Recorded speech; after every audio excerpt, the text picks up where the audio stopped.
कहा जाता है किसी बात को समझाने का कहानी से अच्छा माध्यम नहीं हो सकता। कहानी के द्वारा हम कठिन से कठिन बात को आसानी से समझा सकते हैं। ऐसे ही भारतवर्ष में एक महान व्यक्ति का जन्म हुआ, आचार्य रजनीश, जिन्हें हम ओशो के नाम से जानते हैं, जिनके हर प्रवचन में कहीं ना कहीं एक कहानी निकल कर आती है। आचार्य रजनीश ने अनेकों कहानियाँ कही। उन्हीं कहानियों में से कुछ कहानियाँ मैं आपको सुनाऊंगा। यदि आप हमारे चैनल पर नए हैं तो हमारे चैनल को सब्सक्राइब और हमारे सोशल मीडिया को फॉलो ज़रूर कर लीजिए।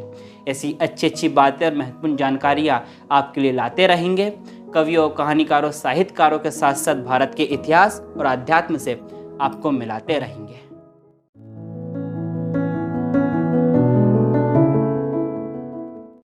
एक बहुत बड़ा चोर था। जब वह बूढ़ा हुआ तो उसके बेटे ने कहा कि अब मुझे भी अपनी कला सिखा दो, क्योंकि अब क्या भरोसा। वह चोर इतना बड़ा चोर था कि कभी पकड़ा नहीं गया और सारी दुनिया जानती थी कि वह चोर है।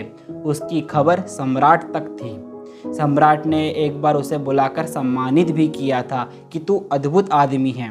दुनिया जानती है, हम सब भी जानते हैं कि तू चोर है। तूने कभी इसे छिपाया भी नहीं, लेकिन तू कभी पकड़ाया भी नहीं। तेरी कला अद्भुत है। तो बूढ़े बाप ने कहा कि यह कला तू जानना चाहता है तो सिखा दूंगा। कल रात तू मेरे साथ चल। वह कल अपने लड़के को लेकर गया। उसने सेंध लगाई।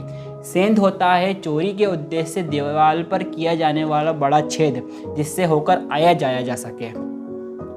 उसने सेंध लगाई। लड़का खड़ा देखता रहा।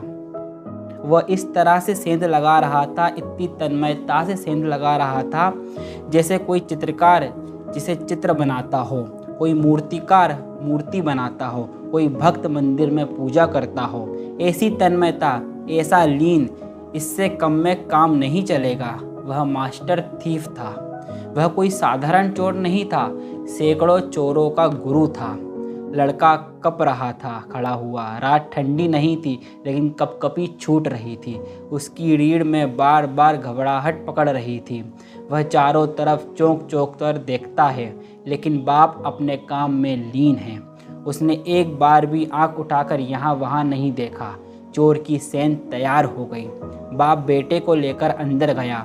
बेटे के तो हाथ पैर कांप रहे हैं। जिंदगी में ऐसी घबराहट उसने कभी नहीं जानी, और बाप ऐसे चल रहा है जैसे अपना घर हो। वह बेटे को अंदर ले गया। उसने दरवाजे के ताले तोड़े। फिर वह एक बहुत बड़ी अलमारी में, वस्त्रों की अलमारी थी जो, उसका ताला खोला और बेटे से कहा कि तू अंदर जा। बेटा अलमारी में अंदर गया। बहुमूल्य वस्त्र हैं, हीरे जवाहरात जड़े हुए वस्त्र हैं।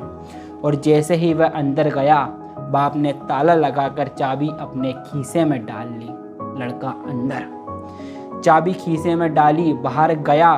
दीवार के पास जाकर जोर से शोरगुल मचाया, चोर चोर, और सेंध से निकलकर अपने घर चला गया। सारा घर जाग गया, पड़ोसी जाग गए।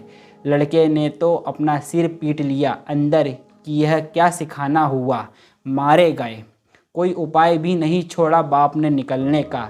चाबी तक वह ले गया, ताला भी लगा गया। घर भर में लोग घूम रहे हैं, सेंध लगी हुई है और लोग देख रहे हैं पैर के चिन्ह। नौकरानी उस जगह तक आई जहां अलमारी में चोर बंद है।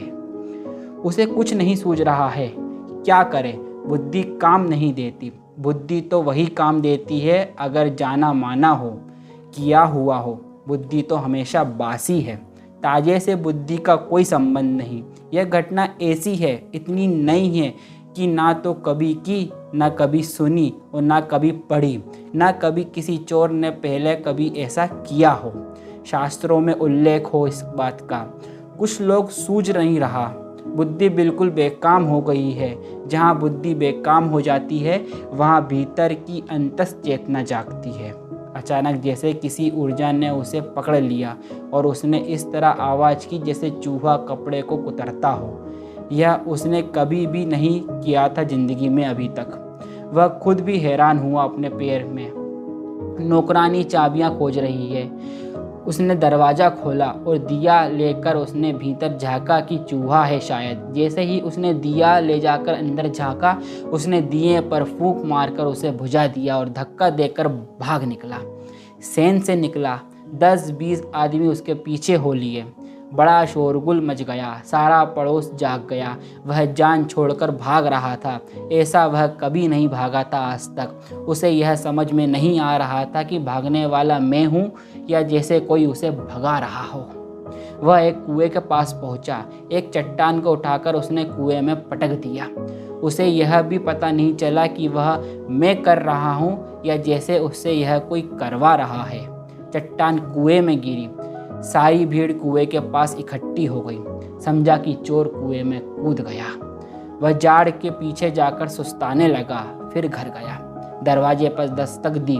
उसने कहा, आज इस बाप को ठीक करना ही पड़ेगा, यह सिखाना हुआ। अंदर गया। बाप कंबल ओढ़े आराम से सो रहा है। उसने कंबल खींचा और कहा कि यह क्या सिखाना हुआ। वह तो घुर्राटे ले रहा था। उसने जगाया। उसने कहा कि यह क्या है, मुझे मार डालना चाहते हो? बाप ने कहा, तू आ गया, बाकी कहानी सुबह सुन लेंगे, मगर तू सीख गया, अब सिखाने की कोई ज़रूरत नहीं। बेटे ने कहा, कुछ तो कहो, कुछ तो पूछो मेरा हाल, क्योंकि मैं सो ना पाऊँगा। तो बेटे ने सब हाल बताया कि ऐसा ऐसा हुआ। बाप ने कहा, बस तुझे कला आ गई, तुझे आ गई है यह कला, यह सिखाई नहीं जाती। लेकिन तू आखिर मेरा बेटा है, मेरा खून है तेरे शरीर में, बस तुझे यह कला आ गई, बस हो गया, तुझे राज मिल गया।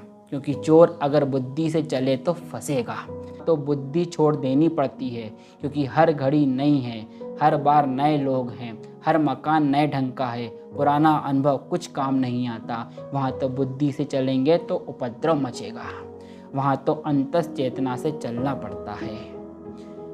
इस कहानी का उल्लेख करते हुए ओशो कहते हैं कि ध्यान की कला भी चोर जैसी है। वहाँ इतना ही होश होना चाहिए, बुद्धि अलग हो जाए, सजगता हो जाए। जहाँ भय होगा वहाँ सजगता हो सकती है। जहाँ खतरा होता है वहाँ तुम जाग जाते हो। जहाँ खतरा होता है वहाँ अपने विचार आना बंद हो जाते हैं।